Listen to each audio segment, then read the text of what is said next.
अरे सुनो, मैंने मन बना लिया है कि मेरे अंदर जो 5 साल से युजुरिया के लिए फीलिंग्स है मैं वो उसे बताने वाला हूँ। अच्छा, ओ चलो अच्छा है, तुम्हें थोड़ी अकल तो आई। सेंकू ने ताइजू के लिए प्यार की गुट्टी बनाई है। ये लो ताइजू, इसको पी लो। इसको पीने के बाद सारा काम अपने आप ही हो जाएगा। लेकिन ताइजू उस लिक्विड को फेंक देता है। नहीं सेंकू, मैं ये खुद से करके दिखाऊंगा, मुझे इन सब चीजों की जरूरत नहीं। ताइजू के जाने के बाद सेंकू के दोस्त उससे पूछते हैं कि क्या सच में वो प्यार की गुट्टी है? नहीं गधों, वो बस एक टॉक्सिक लिक्विड था। मुझे अच्छे से पता था कि ताइजू उसको कभी नहीं पिएगा।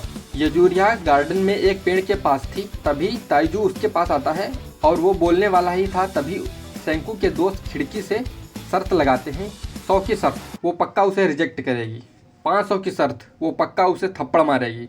लेकिन सेंकू 10,000 की शर्त लगाता है और बोलता है कि वो पक्का मान जाएगी। फिर ताइजू युजुरिया से बोलने वाला ही था, तभी उसको आसमान में एक हरी रोशनी दिखाई देती है। उस हरी रोशनी से सभी लोग पत्थर के बन जाते हैं और हजारों सालों तक ऐसे ही जिंदा रहते हैं। और अब हजारों साल बीत चुके हैं तो ये शहर अब जंगल बन चुका है। और 3700 साल बाद ताइजू उस पत्थर से बाहर आ जाता है। सबसे पहले ताइजू युजुरिया को ढूंढने के लिए निकल जाता है और रास्ते में उसको एक इंसान दिखाई देता है। उसको वो जोड़ देता है और उससे माफ़ी मांगता है कि मैं बस तुम्हारे लिए इतना अभी यही कर सकता हूँ। और थोड़ा सा आगे जाने के बाद उसको युजुरिया दिखाई दे जाती है उसी पेड़ के पास। अब वो पेड़ बहुत बड़ा हो चुका है और वो युजुरिया के मूर्ति से थोड़ी बातें करता है। युजुरिया, मुझे माफ़ कर देना, मैं तुमको बचा नहीं पाया, लेकिन मैं तुमको जल्दी ही इस पत्थर से बाहर निकाल लूँगा। लेकिन फिर वो देखता है कि पेड़ के ऊपर एक नोट लिखा हुआ है, जो कि था कि नदी वाले रास्ते को फॉलो करो। वो नदी के रास्ते को फॉलो करता हुआ आगे जाता है तो उसको आगे सेंकू दिखाई देता है। तुम जग गए मेरे बेवकूफ़ दोस्त, मैं तो 6 महीने पहले ही जग चुका था और तब से मैं काम कर रहा था। और सेंकू उसको आज की डेट बताता है, जो कि 5700 AD होता है। अब सभी लोग पत्थर के बन चुके हैं, तो ये लोग फिर से दुनिया को फिर से बनाने वाले हैं। सेंकू ताइजू को अपने घर ले जाता है और ताइजू उसका घर देख के, और फिर ताइजू सेंकू से पूछता है कि तुम्हें आज की डेट कैसे पता?